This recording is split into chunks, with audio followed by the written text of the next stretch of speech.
My name is Kieran Sidhu. I'm the CEO and co-founder and a director of YAHOO Labs. I have been in the marijuana space since about 2013. I've been involved with a few companies. The first one was Golden Leaf, where I was a seed investor, and that was actually one of the most early stage extraction companies. YAHOO, we started in 2016. And the concept at the time was to do something that was very innovative at the time, and that was to use butane extraction to make cartridges. And that was prior to the root sciences machines and distillation being around. And we started it in a chicken coop down here in Medford, Oregon, and have grown it since then. So YAHOO Labs now, as of yesterday, operates now in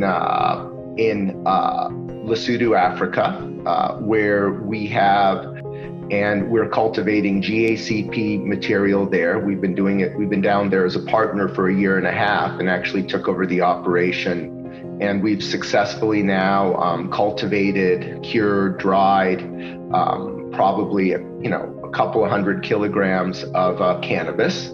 Cannabis we are growing, a lot of it is under license. Africa to us is going to be a big push. We also have acquired one of, I think there are 5 or 6 medical distributors of cannabis products in the UK called CanMart. Others have tried, and it's very difficult under CGMP environment to do that in Africa. So our intent is to import GACP material into Europe and then let other people produce it into oil and finished cannabis products. I believe they're called automation right now. Because every time we try to implement automation, it's ended up in a big chaotic mess. So what we do is we're modular in our approach. So for every machine we have on the floor, we have a backup in storage. So, people aren't in our stock for us to go from 15 to 20 cents. They're in our stock from us to go from 15 cents to $1.50 and be a killer. And so, we've tried to avoid debt, and instead we've relied on equity, which, as I said, has its own dilutive issues in and of itself.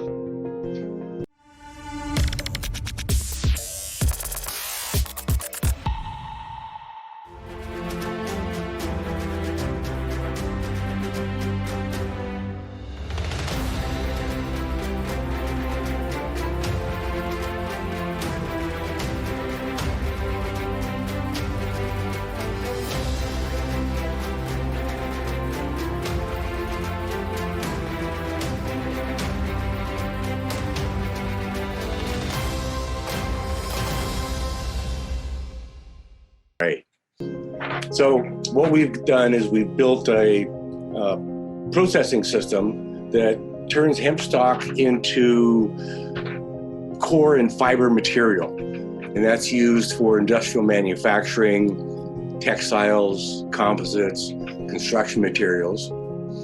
And what we're doing is building this so that it can be landed on a hemp farm. And it's a 40-foot steel container that contains the bale ripper, the main processing heads, and the separation that takes the fiber at the far end and the core out the middle.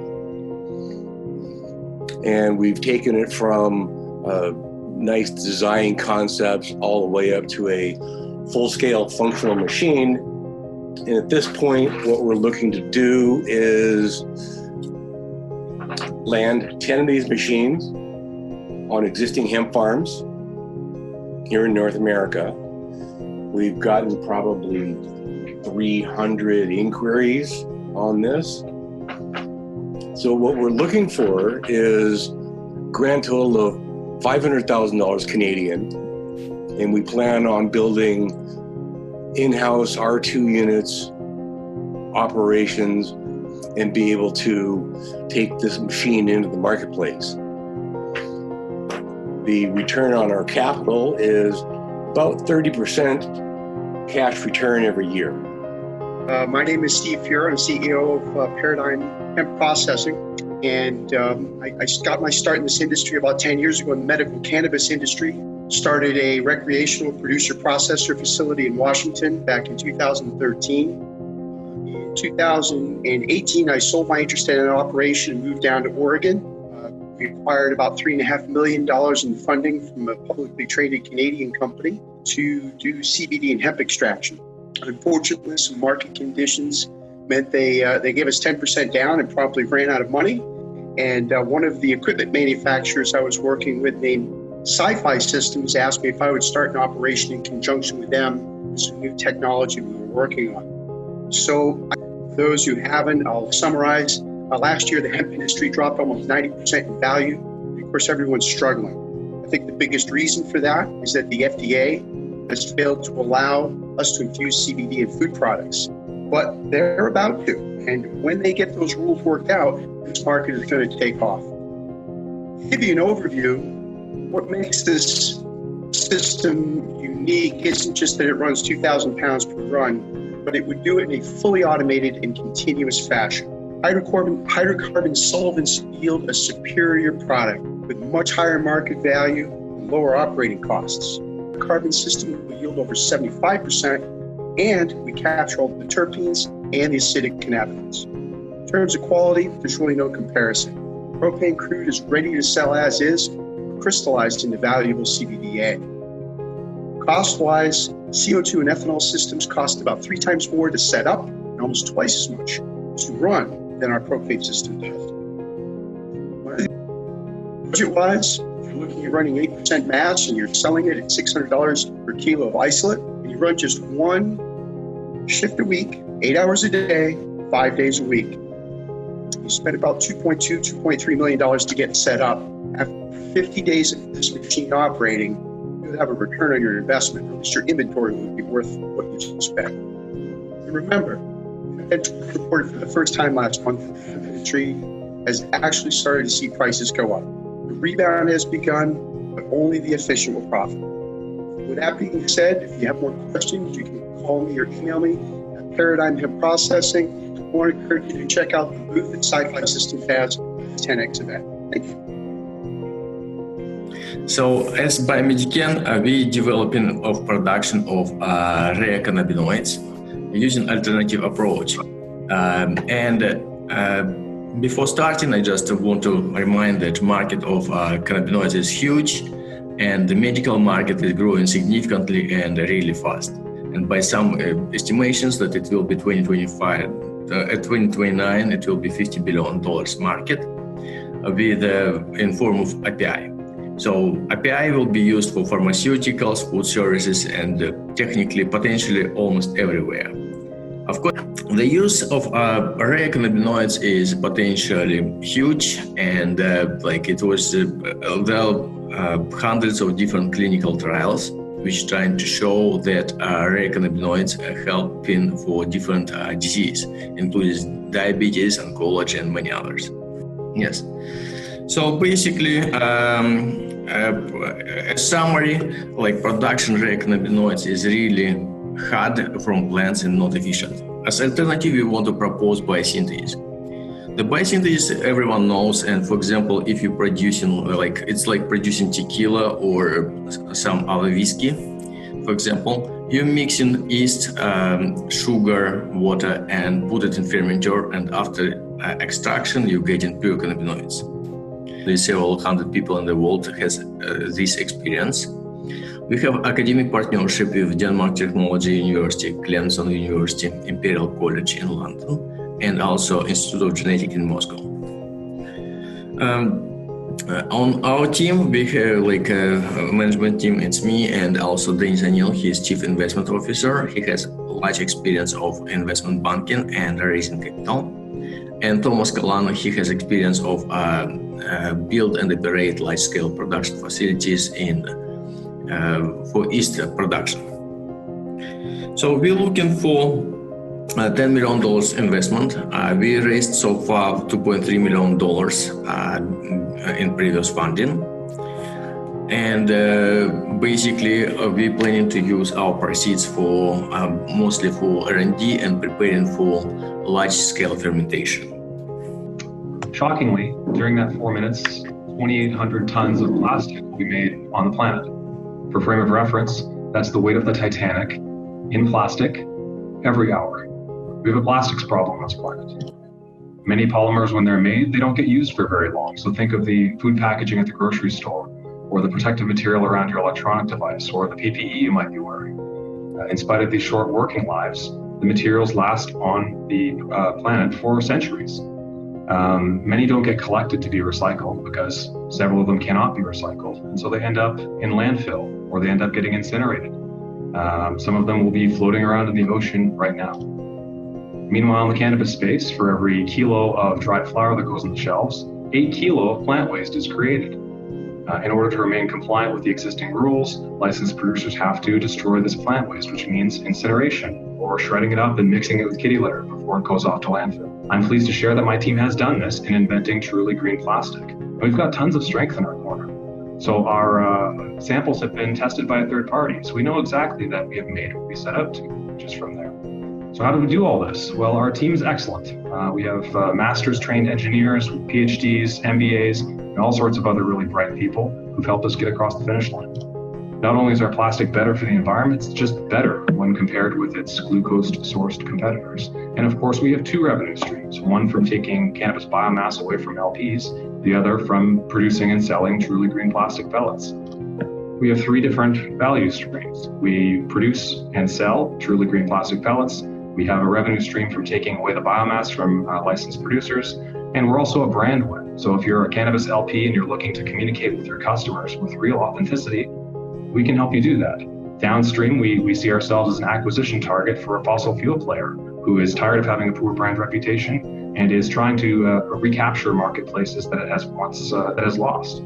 This project is regarding having Australia's first hemp fibre processing facility. The machine that you can see in operation is in Canada. Currently, we have no hemp fibre processing facility in Australia. It costs $32 million US. In Australia, all the hemp fibre is buried in the ground because we have no processing facilities, and any fibre is exported to China for processing. The solution is hemp fibre. It's already been proven to be a reasonable, cost-effective way to replace petroleum polymers. The size of the market opportunity, as Tarek explained, in the global polymer market is about $350 billion US.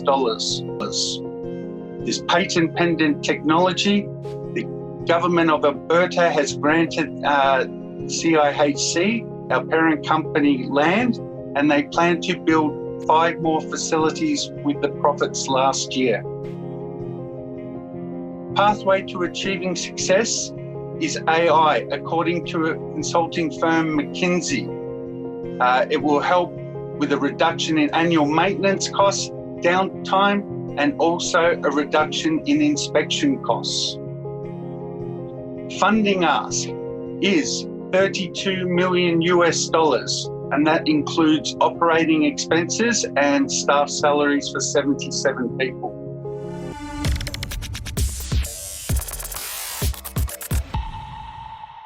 Max first on the synthetic cannabis that he's doing and his focus on medicine, primarily because of, all the people we've spoken to, from the pharmaceutical industry here in the United States have expressed a lot of concern with creating synthetic cannabis. And when you use the word synthetic, I want to make sure that I understand how you're using that word. If you could please explain it, or if it's cannabis you're starting with, and then you're synthesizing it in order to create a pharmaceutical drug.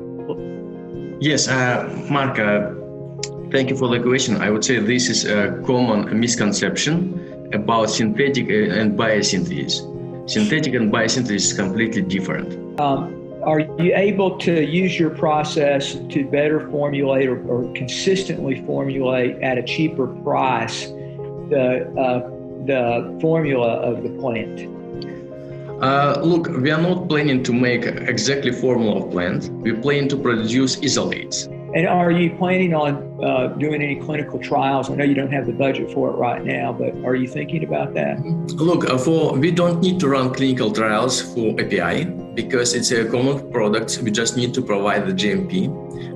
My primary interest is achieving the EU goals for zero waste. And while you're creating these pellets, my assumption is they don't have any plastic in them at all. It's 100% hemp. Am I correct? So yeah, we use a bacterial process to actually use the cellulose from the plant material to create a biodegradable plastic. But yes, it will break down entirely based on the type of bacteria we use to manufacture because it exists commonly in nature. Do you have manufacturers that have the capability to use your material and employ it at the same pricing as plastic to do small? So in terms of the processing, absolutely. So there are already parties that are using the type of plastic that we've made. They're just not making it from cannabis cellulose. And so obviously it helps us for us to be able to do that because our cost per unit goes down if we're able to you know, if I'm giving you a purchase order in the billions of dollars, I mean, you know, do you not think you could get price competitive? I mean, that doesn't. Well, price competitive with bio-based polymers. Those are the parties that we're competing with. Because if, for instance, if we wanted to do a purchase order for, let's say, Disney, it's a conversation I was having recently. They're using biodegradable straws now. And if you're doing it from a total cost standpoint, these people that are delivering the plastic have to clean up their act. They have to recycle it. And so what I'm trying to get to is it cheaper to use your product if you have a recycling program, or is it cheaper to use the other product with a recycling program? And can you deliver on that? Yeah, it will be cheaper to use our product when extended producer responsibility becomes the norm, and PepsiCo and Unilever and so on are having to clean up their own plastic and recycle Well, everybody has to do that. It'd be more used for single-use plastics, so things like PPE or food packaging, electronic devices. It has the ability not to transfer heat. Am I correct? Yeah, well, we're not trying to target every single type of plastic available. We're trying to target certain types of single-use plastic markets. And so lower melting temperature actually helps us in order to be able to process it into different types of consumer uses. And so that's actually one of the advantages that we have. Okay, if you can get your melting temperature up to 500 degrees, I'm interested. I'm very impressed with your machinery. You've got a proof of concept right now going. Yeah, I'm looking for my champions. The facility has a pickup range of 600 kilometers only, and a capacity of 5,500 acres only will keep it busy 11 and a half months of the year. So we need a lot of facilities, and I'm here today to collect inquiries to my email address, where I will discuss them with my business partners and see who's interested in helping Australia. Bruce, what is the target farm size for the equipment that you're selling? 200 acres. How many? 200 acres. So that small piece of equipment that you have can handle 200 acres. That's very impressive. It can probably handle up to 1,500 acres in terms of the hemp stock output. All right. Well, that's outstanding. Okay. Well, I'm sorry. Let me tell you, from my perspective, all of these presentations were outstanding. This has been very interesting to me, and I congratulate y'all. I mean, they were all excellent presentations. Hello there. Questions I'm going to fire off single questions to each group. For Bruce, do you operate this container system yourself? Or do you just sell it as an appliance? Or would you offer it as part of your business model that you bring in your team to operate it on behalf of whoever has acquired it? No, we're basically selling the machinery, and in terms of a short setup, this is something that's designed to operate on the farm. Do you see plant-based cannabinoids getting into the pharmaceutical world? It's a question that Mark was asking as well as a follow-on to that one. Yes, currently we plan to sell our cannabinoids as API to somebody else who is interested to run clinical trials. Are you able to take cannabis as well as hemp? Does it have the same kind of molecular components or fiber components that will allow you to do that? Yes, it does. 20% of our petroleum imports go into plastics. And it's a very simple procedure to replace the petroleum polymers with hemp, who are very interested in hemp plastics and require a 3-month inventory for conversation to continue.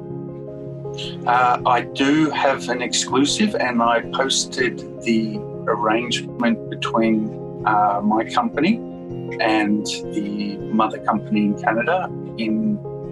Cultivator operate the equipment themselves? Well, the machine is designed to be operated by the processor themselves. And it's user-friendly so that idiots like me can actually plug it in and turn it on and use it? Well, the goal is to automate it, and so yeah, it would be very user-friendly at that level. But that it's actually going to work when you scale it up. Are you not going to address or face some additional problems? Yeah, so we're producing at lab scale right now, but I mean, I have our senior process engineer. He's been working for a couple of the big global plastics companies. He's an MBA, master's engineer, and so he's helped us to build out a plant. And that's actually that's a conversation we're going through right now with the Ontario Ministry of Environment. Hey, yes, thank you. Those were great questions. I agree with my friends here that they were all really phenomenal. Everybody was really buttoned up. I guess what I would suggest is that, you know, when you start your conversation, define your category for us, because in Tarek's case, you know, he is trying to address a very specific type of plastic, and if you define what that industry is for us, it's easier for investors to reverse engineer and then see where you're fitting into that equation and then how you're going to solve it.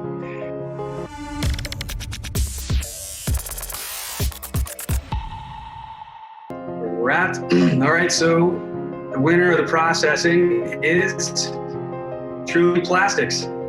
With the closest runner-up imaginable with 2 points, 2 votes, literally 2 votes, separating True Green from Biomedican. So Biomedican, phenomenal job. I'm sure that you're going to have a lot of interested parties.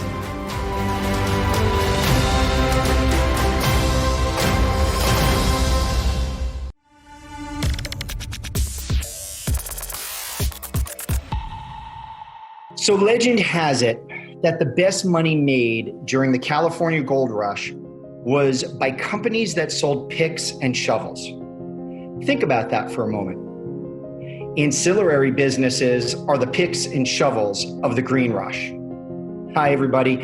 I'm Anthony Caniglio. I'm the CEO of New Lake Capital Partners, and I'm here today to talk to you about investing in ancillary businesses.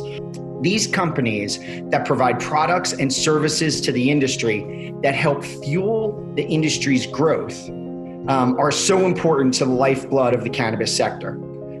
Think of this group as companies as enabling the cannabis operators to do what they do faster, better, and cheaper.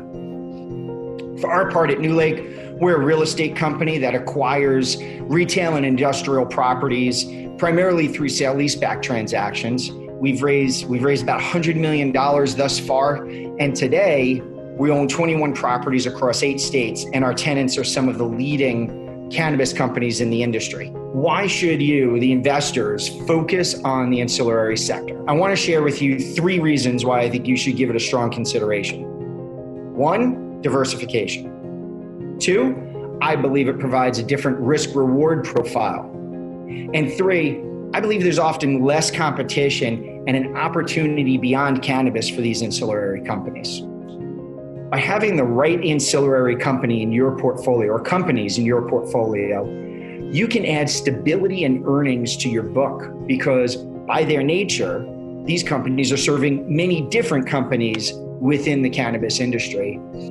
And for those more experienced cannabis investors, I think you should consider this sector as an opportunity to fill perhaps a different risk appetite bucket in your portfolio.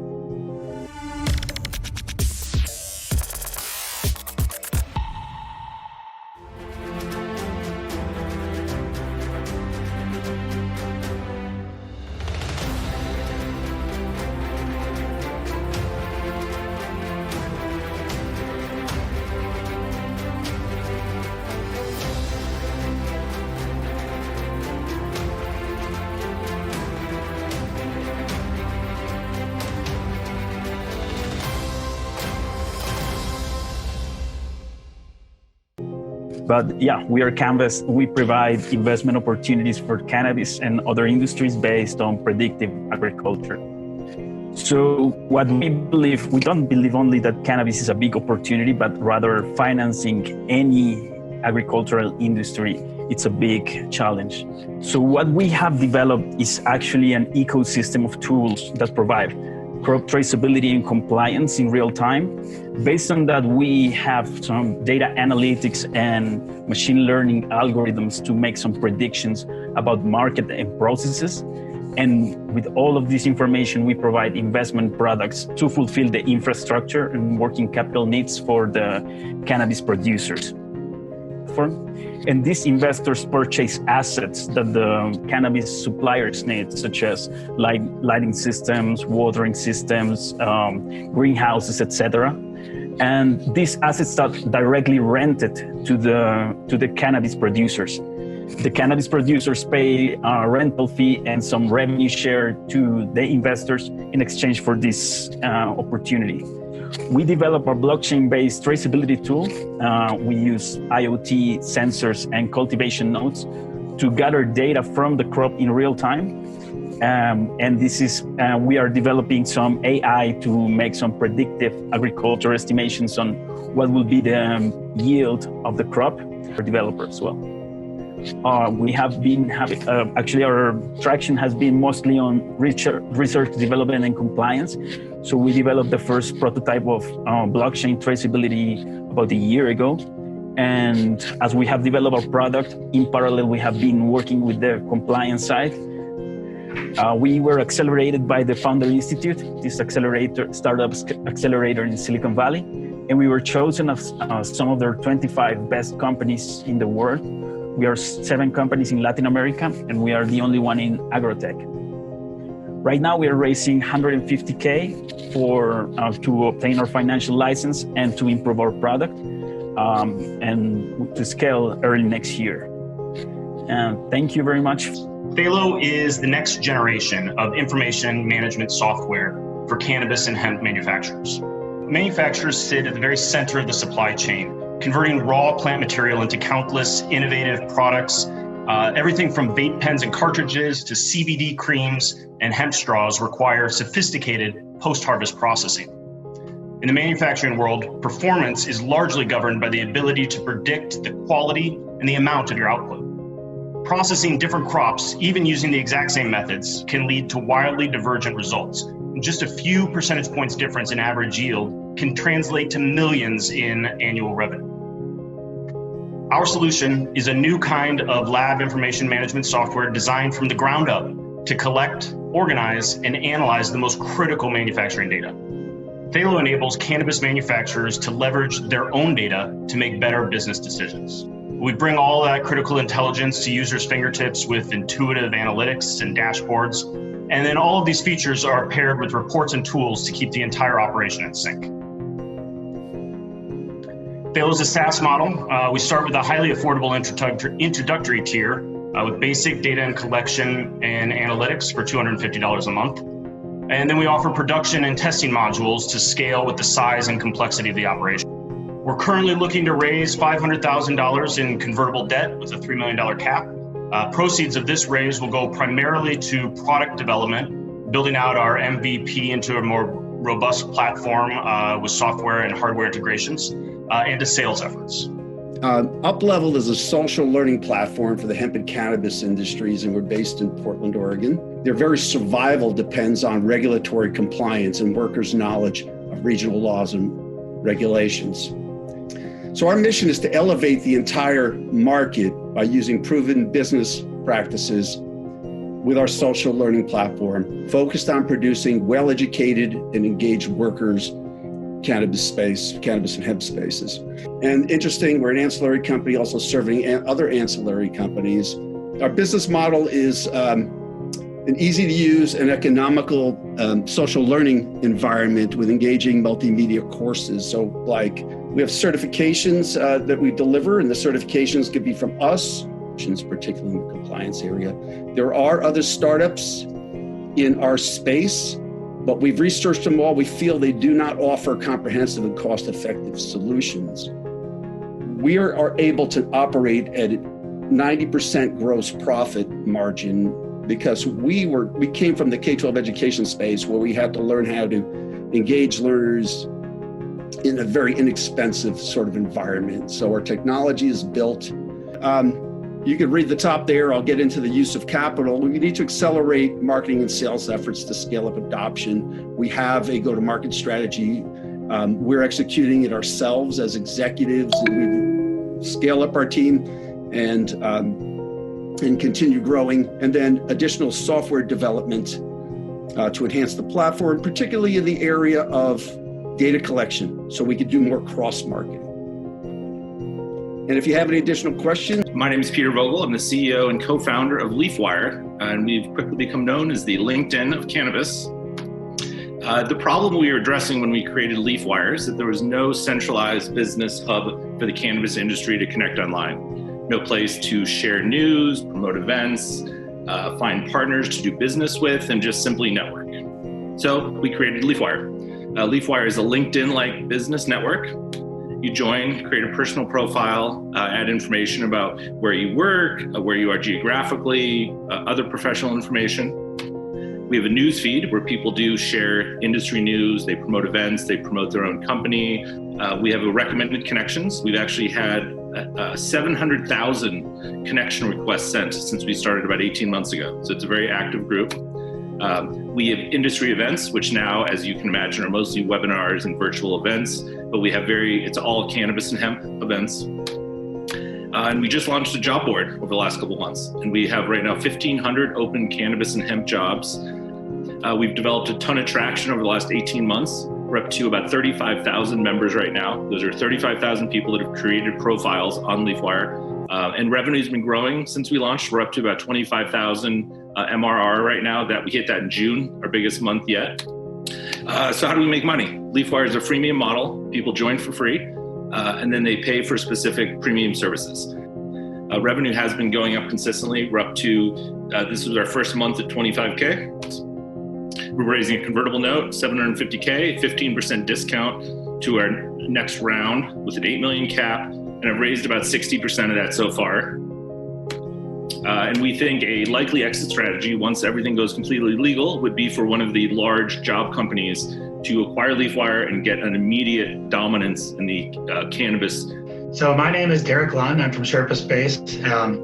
And I want to say that we're not just another simple light company. We're developing smart growing solutions. So the current LED grow lights that are on the market, they need a huge number and kind of LEDs to be able to produce the spectrum and intensity of light required by cannabis. We create a fully tunable light by combining single wavelength blue LEDs with quantum dot film, or QD. So in our current light, we have 3 films installed, which are actually on a roller so that they can easily be pulled in front of the LED backlights.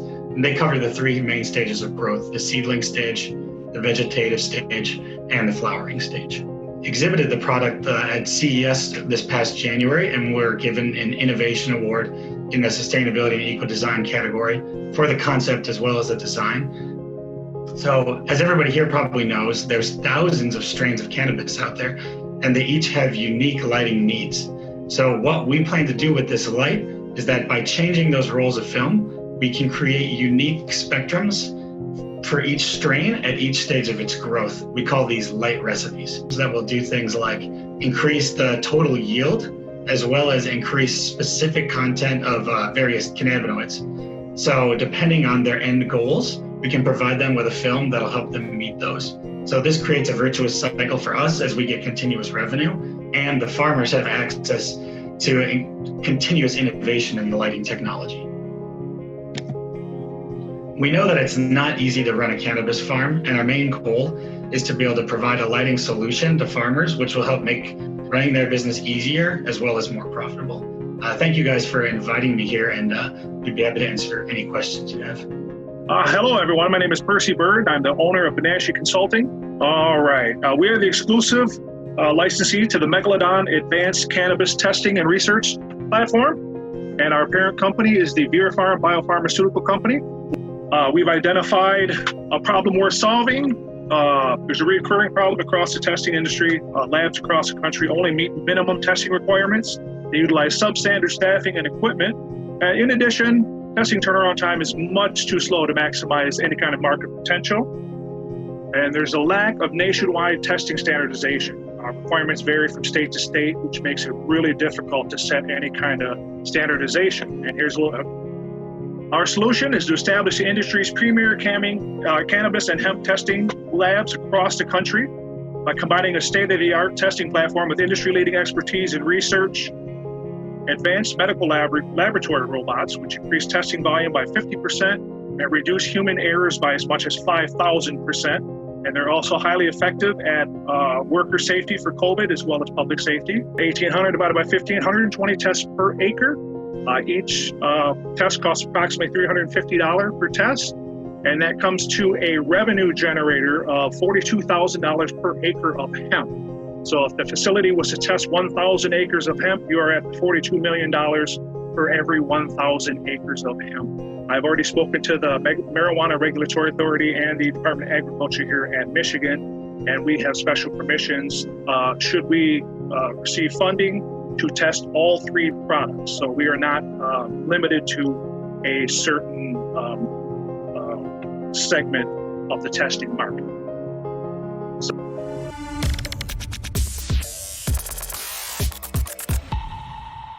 The regulators are going to regulate you out of existence because you don't have any age verification. To an age-verified social media website that has, and instead of it being job-oriented, it's more social-oriented, you could make a lot of money. Nobody's on this call is interested in a social network that can't hit $1 billion in revenues in 5 years. You're not going to come even close. To me, I would like, honestly, for Arcadian to be in a conversation with every single one of you. So please do reach out to us.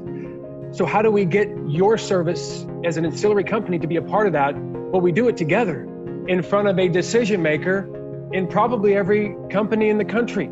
Technology and information and IP, and it's like that hourglass, right? I mean, the closer you get to that bottleneck, the bigger of a problem you're trying to solve, and you'll be more rewarded for it. And that's where ancillary companies are. And so, it's really exciting. We're getting to that bottleneck right now, and it's getting tighter and tighter, and you're going to be more rewarded for it. So, it's really exciting to see this.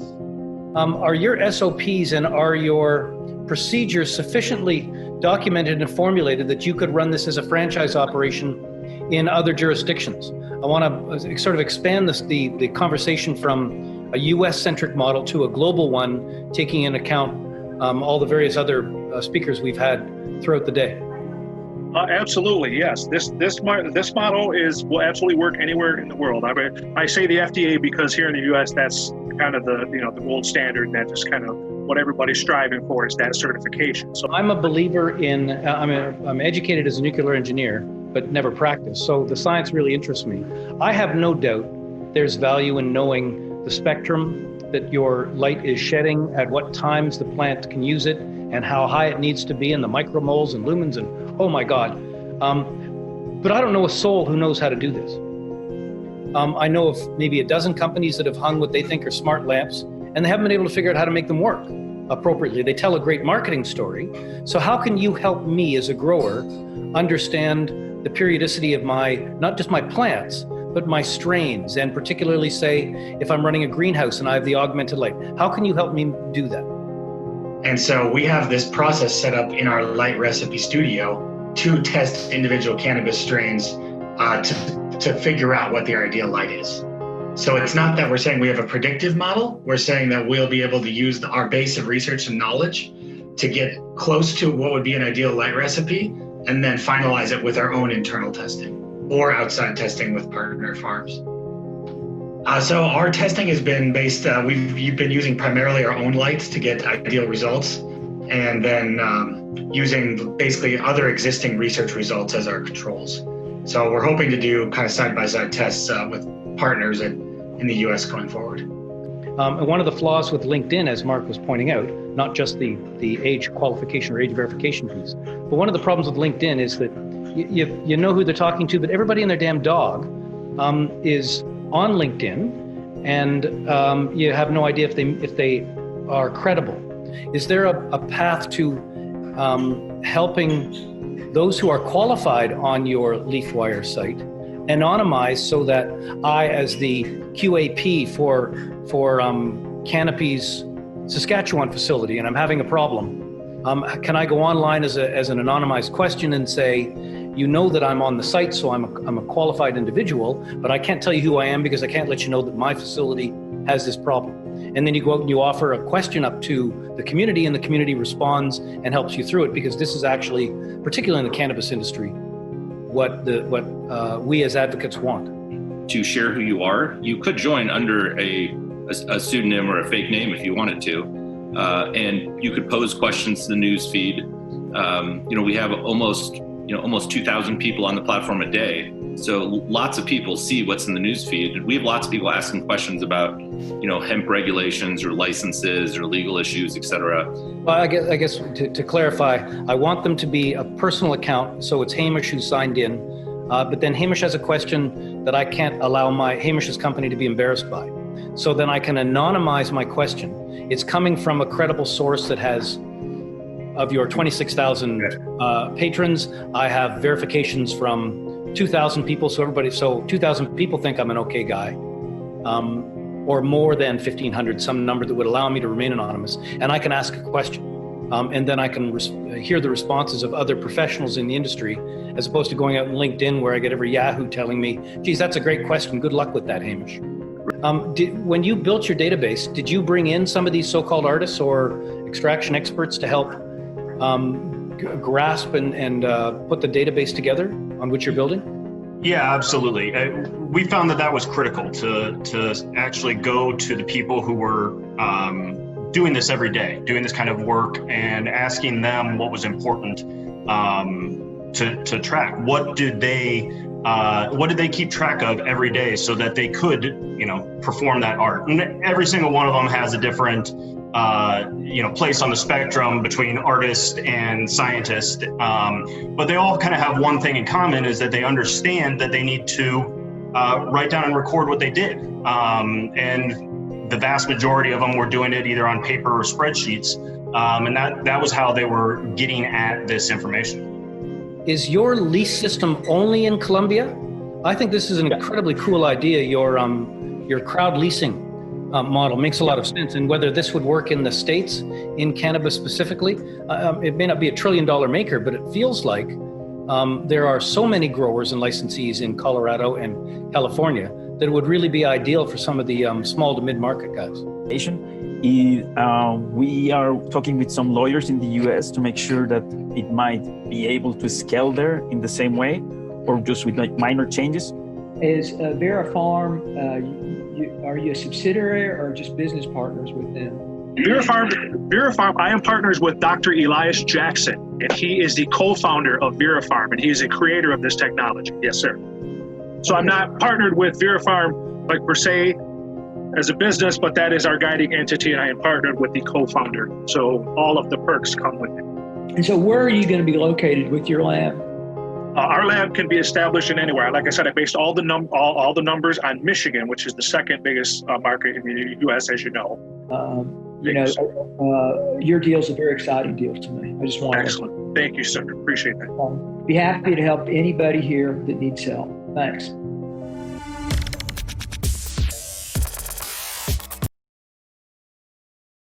Sherpa Space. Winner Sherpa for Space, the ancillary congratulations. category, Sherpa Space. And since you had to get up at 3 a.m. and Derek, and you're going to have to keep staying on because you're going into the final round now. So congratulations to Sherpa Space. And then